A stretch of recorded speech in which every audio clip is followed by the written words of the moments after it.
Hello and welcome to another episode of our Brothers Creed podcast, where we inspire fathers to build the blueprint for the next generation. We are the Thomas Brothers. I'm Jared. And I'm Ethan.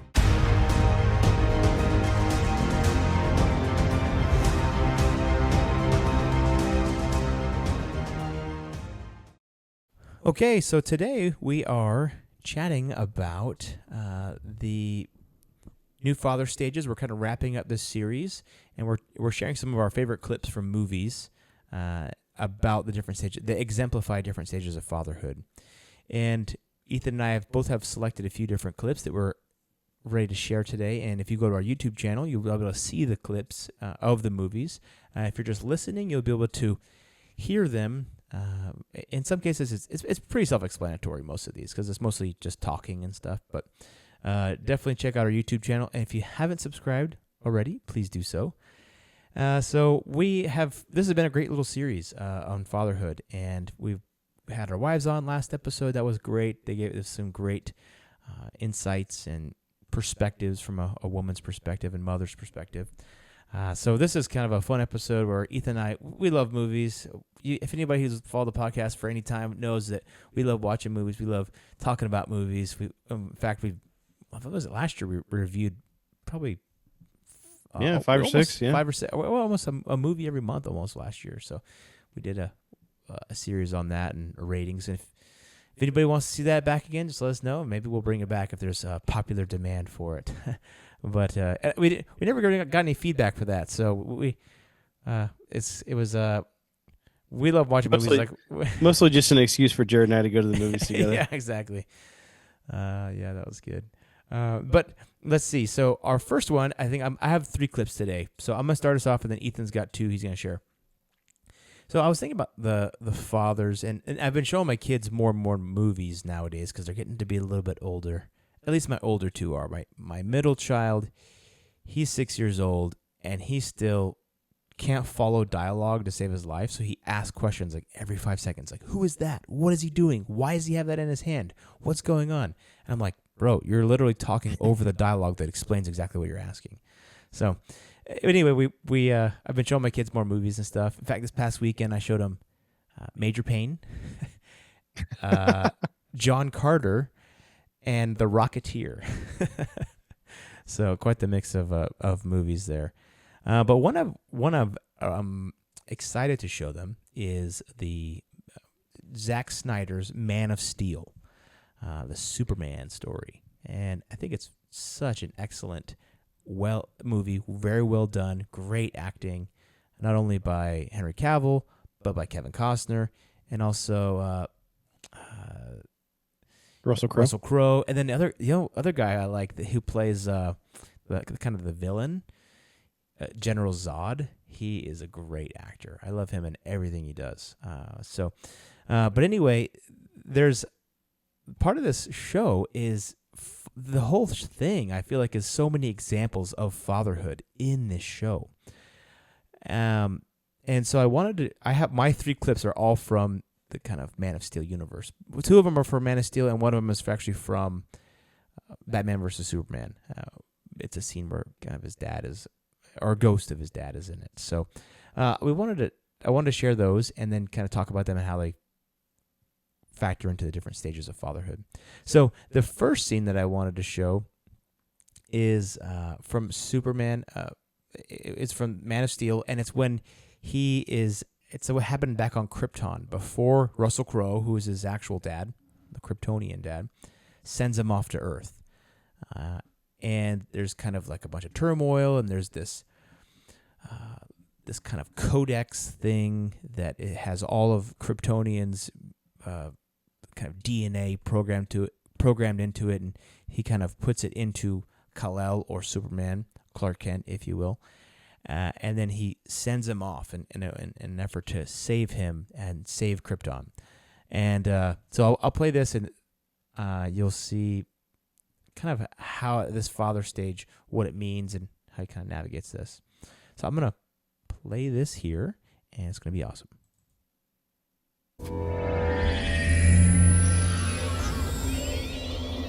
Did you find the world? We have. Orbiting a main sequence yellow star, just as you said it would. Young star. His cells will drink its radiation. It's a seemingly intelligent population. He'll be an outcast. A freak. We'll kill him. How? He'll be a god to them. What if the ship doesn't make it? He'll die out there. Alone. I can't do it. I thought I could, but Lara, not if he's here. Krypton is doomed. It's his only chance now. It's our people's only hope. What is it, Keyleth? There are 5 attack ships converging from the east. Citadel's defenses are being scanned and evaluated. I'll upload the codex. No, wait. Lara. Just let me look at him. We'll never get to see him walk. Never hear him say our names.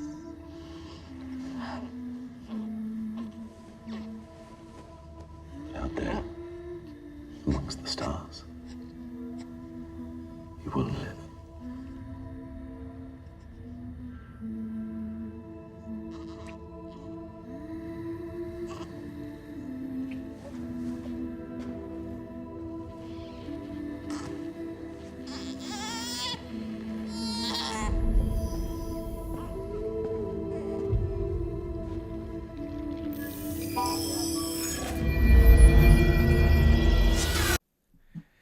So that's the clip. It's what I was thinking about when I saw this clip is that kind of that new father stage, or even in some ways the stage before that, which is like the preemptive father stage, where he's trying to set this baby up for a good life, set this baby up to have a better life than is affordable, than he can afford, or in that case is death, because the whole planet was falling apart, So I like how he's putting all of this concern, and if you remember the show, this on Krypton, kind of a little bit of the backstory is that they don't have babies naturally. They like genetically create babies for specific purposes. That's why General Zod says, "I was created to defend Krypton, and that was the purpose for which I was born," because he was literally made to be a soldier. And so their whole argument is that by taking the variability out of having a baby naturally, it just hurts society generally. So anyway, I thought it was cool because you can just see how loving both his father and his mother are to sacrifice to save their child and get them to a better place. And so I think this is kind of a first example in this whole story of him being loved by his parents, by his father at this point when he was very, very little, to save him. Yeah, I really like that clip. I think it, from an early stage, it really kind of shares the sacrifice that a parent makes for a child. Even though it's a fictional situation, definitely one to maybe take some notes from, and knowing that, hey, sometimes to put your children in a better situation, you have to sacrifice, and they were sacrificing, being able to be part of his future, but they knew that if he stayed there, then the Kryptonian society was just completely collapsing. So. All right. My first clip is actually from the movie Braveheart. This is, ever since the first time I saw this movie, it was like super impactful, especially the beginning part. So you have young Braveheart, young William Wallace, and his dad and his older brother have been called to go to like a meeting of the Scottish lords. And they're supposed to have this meeting, and they're going to kind of talk about how to fight against England, or to gather themselves together. And William Wallace, obviously spoiler alerts here. Young William goes in, and he tells his dad he wants to go, and his dad tells him, no, you can't go.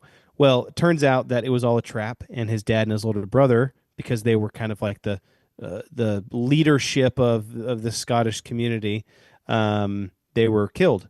And William goes in and finds them dead and everything. And so, in this part of the movie, he's probably maybe 9 to 11 years old, kind of right in there. So he's pretty young.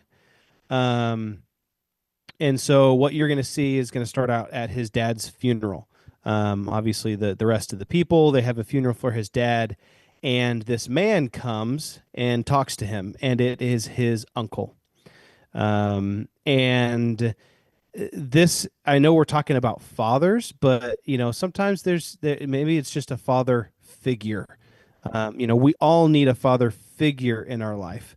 And so his uncle comes in and he kind of says some things and does some things that I thought were kind of cool, and they stuck with me. So let's watch it, and then I'll share some more at the end.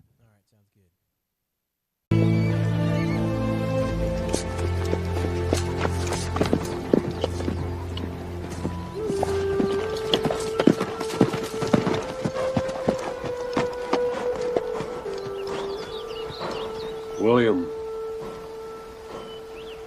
I'm your uncle, Argyle.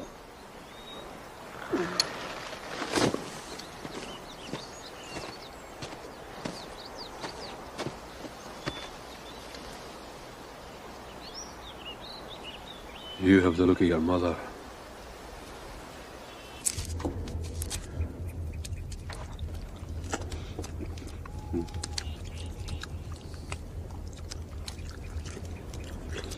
We'll stay here tonight. Tomorrow, you'll come home with me. I don't want to leave. You didn't want your father to die either, did you? But it happened. Did the priest give a poetic benediction? The Lord bless thee and keep thee. It was in Latin. You don't speak Latin? Well, that's something we shall have to remedy, isn't it? The Lord bless thee and keep thee. The Lord cause his light to shine on thee. The Lord lift up his countenance upon thee and give thee peace. Amen.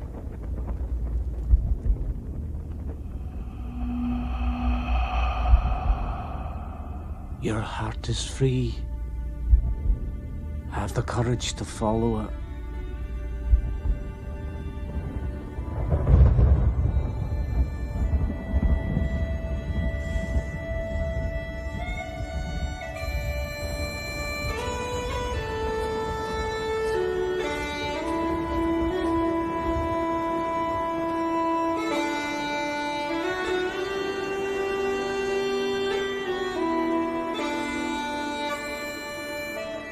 What are they doing? Saying goodbye in their own way. Playing outlawed tunes on outlawed pipes.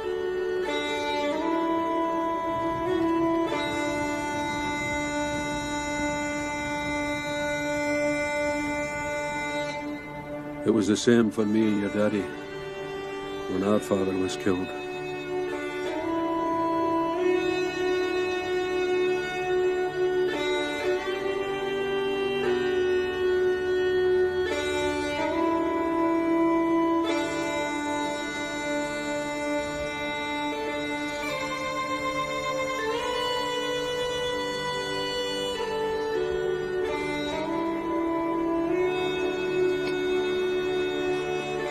First, learn to use this.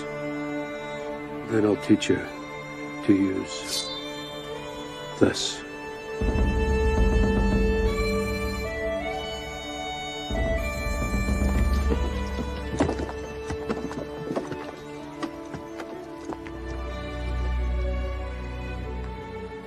So for those that were just listening and not watching on YouTube, they were, the final part of his dad's funeral, and his young William kind of grabs his uncle's sword and he says, first learn to use this. And he points at his head like his brain, and then I'll teach you to use this. And he lifts up the sword.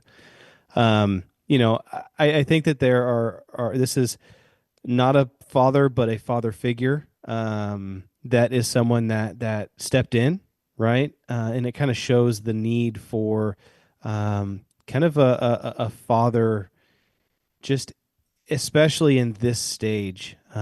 Kids this 8, 9, 10, 11 are so impressionable, and they're just soaking up everything. And then I just love how, I mean, further on in the movie, and it's not super historically accurate, but further on in the movie, um, there's a couple times where he uses his smarts, like that he learned from his uncle, right? His uncle didn't just teach him how to fight, but he taught him how to think and strategize.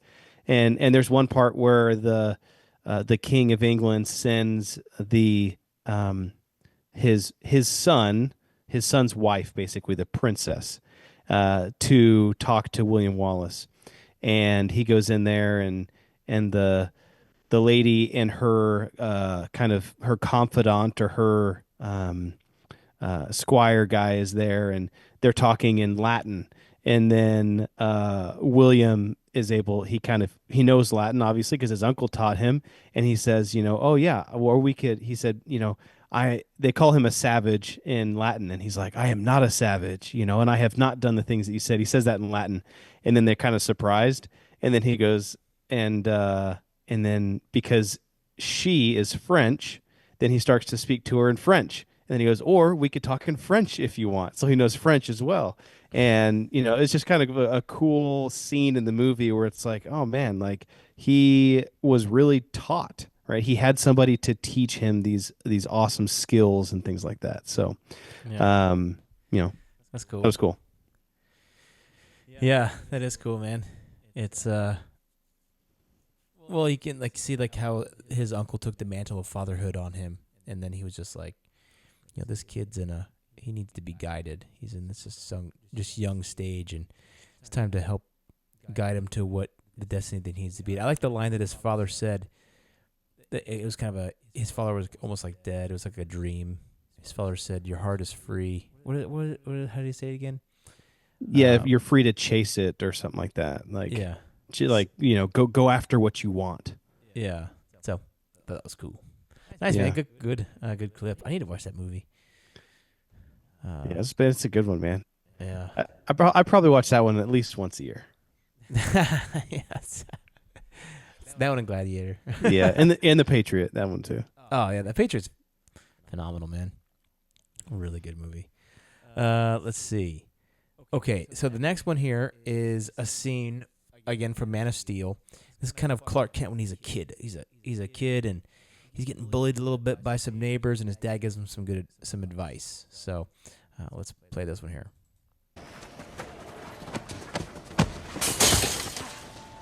Come on, fight back! Get up, Kent. So is that it? Is that all you got? Come on, Kent. Come on!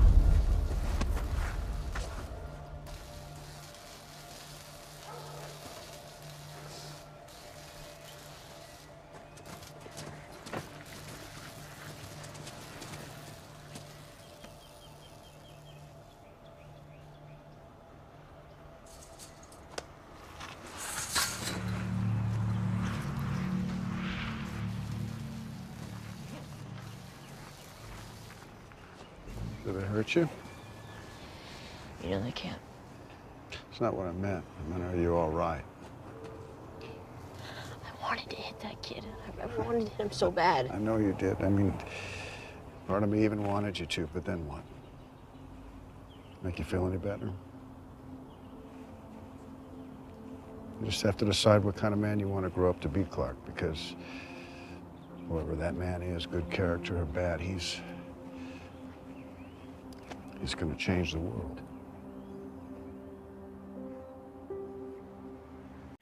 So this one it's kind of a bit interesting. I think of it a little bit deeper. He knows that Clark Kent is basically immortal, right? He's crazy powerful. At least he's starting to get an inkling of Clark's powers, right? That's why he says, they can't hurt me. And so he says, whatever you want to be very careful about the kind of man that you're going to be, because whatever, either good or bad, you're going to have a huge impact on the world. And so I think his dad realizes the importance of Clark Kent being a good man. Imagine if Clark Kent is a bad guy, he'd have the whole world under his thumb. There's no stopping him. And so it's his dad's really trying to raise him to be someone who has that self-control, that restraint, because in this situation, the stakes are immeasurably high. You could raise someone up to be a Superman that saves the world, or you could raise him up to be a super villain who just absolutely destroys the world. It's like, so I think his father is being very careful and intentional about the way that he's raising him. And I think just generally, like, what kind of person do you want to be? Do you want to be someone who just pops off and gets angry and can't control their temper or their ego? And so I think it's kind of, again, his dad's coaching him in that kind of teenage stage, that mentor stage, to say, hey, this is what we're doing and this is why we're doing it. And so, and even though his son's frustrated, he's still there saying, are you okay? Are you hurt? And he says no. He's like, well, are you all right, is what I mean. And so he's there along with him, being that guide for him. So I thought that was cool. Kind of these snippets of him as a child and with his dad along the way are really, really cool. Yeah, I think it shows the importance of, the man that Superman grew up to be and all the good that he does. And I think I've talked to you about this before, Jared, but there's a kind of an alternate universe version of Superman. Yeah. It was this not really an adult cartoon, but it was it was a Zack Snyder. Yeah, well, it's called The Red Sun, and that's SON, The Red Sun. And basically it was what would have happened if Clark would have, or Kal-El, right? What would happen if he would have landed in Russia versus some field in Kansas, right? To some good parents. Mm-hmm. But he landed in Russia, and basically the Russian government got a hold of him, and the Russians are always bad guys. And so basically he was raised by the Russian government, and he was basically just a pawn for them. And so, yeah, really interesting, kind of the alternative, right? And he was just not a good guy. And so it was just talking about how, like, the difference in nature versus nurture, that nurture does determine a lot, the example that a child gets. I'll have to watch that movie. Is it a series or just a movie? It's just a movie, yeah. Oh, cool. So like a cartoon movie. I think what happens is it's so much easier to make an animated movie than it is to like make a full-fledged like Batman versus Superman movie or whatever. Yeah, yeah. And so there's all kinds of these like really cool, like super good animated movies that are like for adults, but just because they can make these storylines and these comic lines so much easier than going through the whole Hollywood production stuff. Yeah. But cool. Yeah. All right, yours is next, right? No, that was just you just did yours. Yeah. So, mine is the movie John Q with Denzel Washington. A little bit of setup in this movie, and there's a whole lot going on. Basically, his son has a heart defect and is in need of a heart transplant. But like 2 months before they found this out about his son, who just collapsed on the baseball field, his insurance coverage at work was cut in kind of a confusing way. They changed a policy to say that you have to work a certain amount of hours to get insurance, and he didn't know that it had been cut, but it had been cut, and so basically he didn't have any insurance. And his son needed a heart transplant. And so they did everything they could. They tried to save and tried to do whatever, but it was like hundreds and hundreds of thousands of dollars, and they didn't have it. So his son was not going to be able to be put on the heart transplant list. So all this kind of stuff happens, and his son is in the hospital waiting for a heart transplant, and so kind of on the verge of his heart failure. And John Quincy is his name. So John, he kind of takes the hospital hostage in the waiting room, and he takes the doctor hostage and some other people in the waiting room, and he has a gun. And his whole thing, and like the big quote is, "I will not bury my son will bury me." Right? "I will do anything to save my son's life." And what the solution that he came out with is that he was going to sacrifice his own life, and take his own life, and then have the doctors transplant his heart into his son. And I guess they had already done all these tests and everything, and they had determined that they were a match, that they were like identical. And so he, in this clip, basically he's decided that's what he's going to do. He's going to take his life, and then the doctor agreed to take his heart out and put it in his son. And he is just about to do it, but he goes in and he spends a minute with his son, and kind of gives him, right, this ton of information, just kind of tells him, this is the last thing that as a father I'm going to tell my son, who's probably 8 years old, maybe a little bit older. And so this is kind of the final words of a father to a son, that final bit of advice before he's never going to see him again. And so this is what he tells him.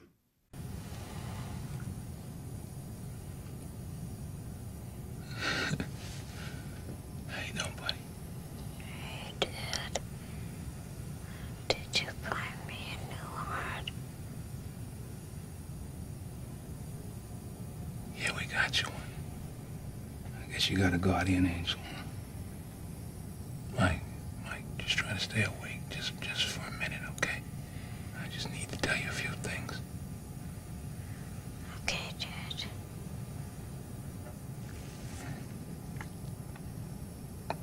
You always listen to your mother. You understand? Do what she tells you to do. She's your best friend. You tell her you love her every day. Okay, Dad. Now you're too young for girls right now, but there's gonna come a time, and when it does, you treat them like princesses, because that's what they are. When you say you're gonna do something,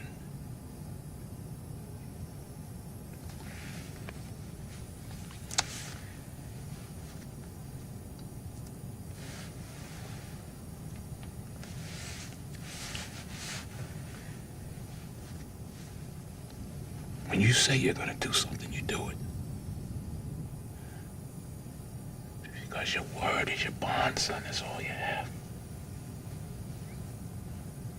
And money, hey, you make money if you get a chance, even if you gotta sell out every once in a while. You make as much money as you can. Don't be stupid like your father. Okay. Everything is so much easier with money, son. Don't smoke. Be kind to people. If somebody chooses you, we talked about this. You stand up, you be a man. And you stay away from the bad things, son. Please. Don't get caught up in the bad things. So many great things out there for you.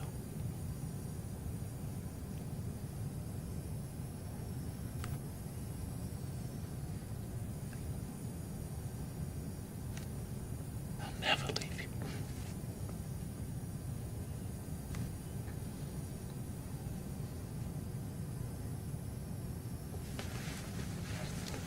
I'm always with you. Right there.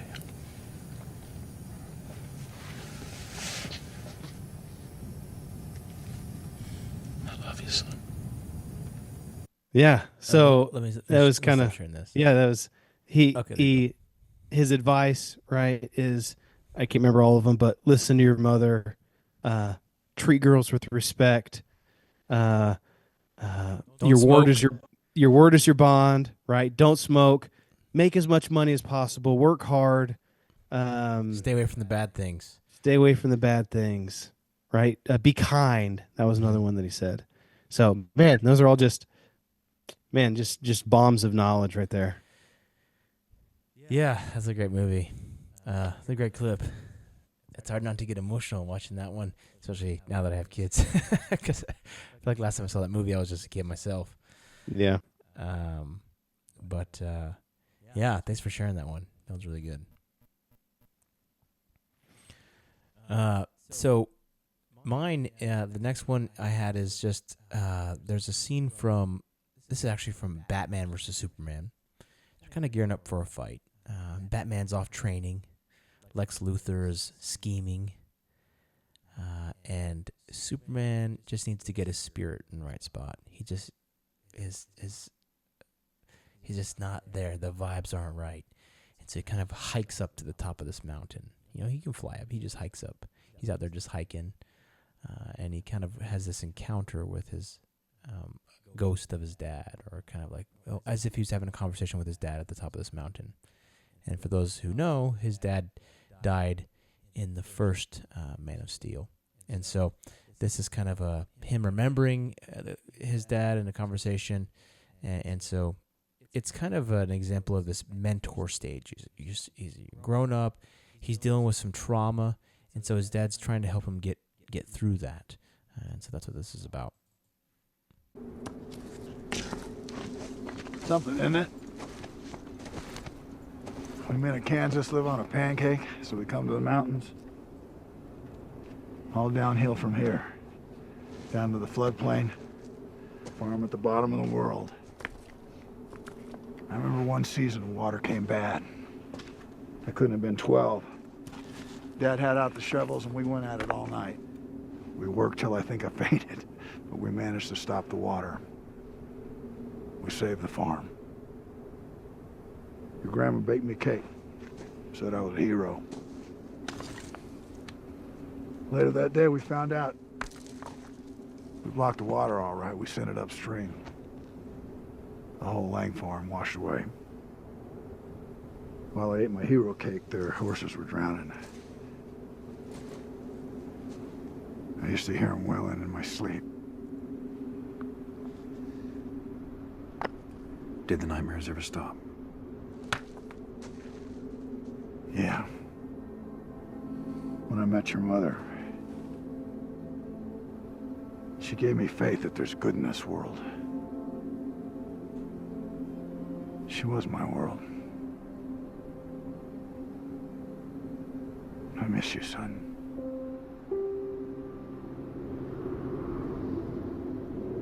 I miss you too, Dad. So, you know, he's kind of dealing with some stuff, and his dad gives him some sage advice from when he went through something that was pretty difficult, and he had to listen to the neighbor's farm, the horses drowning, and just the trauma of that and getting through that. And so that's kind of like what, you know, a dad at, you know, parenting an adult should do, is just mentor, be there to share wisdom and help your child, your grown child, get through those difficult things in life. I mean, it's almost like you would share with a buddy, you know, just some advice or some encouragement just to get through. And so I like that scene, and I always like those scenes with him. And I love how you know, he always refers to him. He says your grandmother. You know, he doesn't say my mom. He says your grandmother. You know, because he just treats Clark like he's his own son, even though he's technically, you know, not. He just treats him like his own son, and I just like how in the directors of that movie portrayed him getting his mind right and getting into the right space was getting that needed wisdom and sage advice from a father who loves him and who cares about him.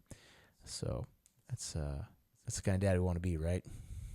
Yeah, for sure. And you notice how too he didn't really. His dad didn't tell him what to do. He just told him a story. Like it's almost, you know, teaching in parables, right? He his dad kind of, obviously this was all in his head because his dad had died years before, but kind of sensed what he needed and told him a story from his past that helped maybe wrestle with the his own struggles in his own mind. And so, I think it's so important as a parent to be vulnerable with your kids, right? And say, hey, I had this situation. This is what happened to me. This is how it made me feel. And see that, overcoming trials can be hard, but, it can be done. And sometimes it can take a while. So, yeah, I like that a lot. That's a good movie. That's my favorite Superman movie. Or just like rendition of Superman. Yeah, really good. Oh, yeah. Henry Cavill, he had it all. And you know who screwed it all up for us all? Dwayne Johnson. He bombed it. They were going to bring Henry Cavill back, but because The Rock bombed Black Adam so bad, the whole apparently they wouldn't work together or something like that too. Well, The Rock has such an ego. Yeah, The Rock didn't want Henry Cavill in his thing as in his movie as Superman because it would take away from his Black Adam portrayal, and I don't know. What a joke. That's what happens when your ego gets way too big. Hey, missed opportunity for them. Yeah. So it is what it is. But well, I think these have been some great clips. There's so many movies out there. Now that I've seen your 2 clips, I'm like, oh man, I should have chosen better clips. Because I feel like I could have chose better. But there are so many good movies out there with fathers or father figures, and maybe let us know which ones are your favorite, which ones you would have chose. Yeah, I would have loved to put 50 in there, ones that I liked, and a couple of, I guess, maybe honorable mentions before we close here was, remember in A Knight's Tale, whenever he, the little William Thatcher is kind of sitting up on the stockade and he's watching the knights go by and he's talking to his dad and he's like, I want to be a knight one day. And then the guy who's in the stockade starts laughing. He goes, "A Thatcher, a knight? You might as well change the stars." And then he looks at his dad and he goes, "Dad, can a man change the stars?" And his dad says, "Yes, son, he can. He can do anything he puts his mind to." Mm-hmm. And I just thought that was a great clip too. And then there's like different kind of nuggets throughout the whole movie that kind of brings him back to, when he meets his dad back as when he's an adult and he's actually a knight. And his dad says, have you changed your stars? And he says, "Yes, I have." Yeah. So that's cool too. There's some other good ones, but maybe we'll have to do another one of these sometime. Yeah. So many good ones. But this has been a great episode. Thanks all for listening to this series on fatherhood.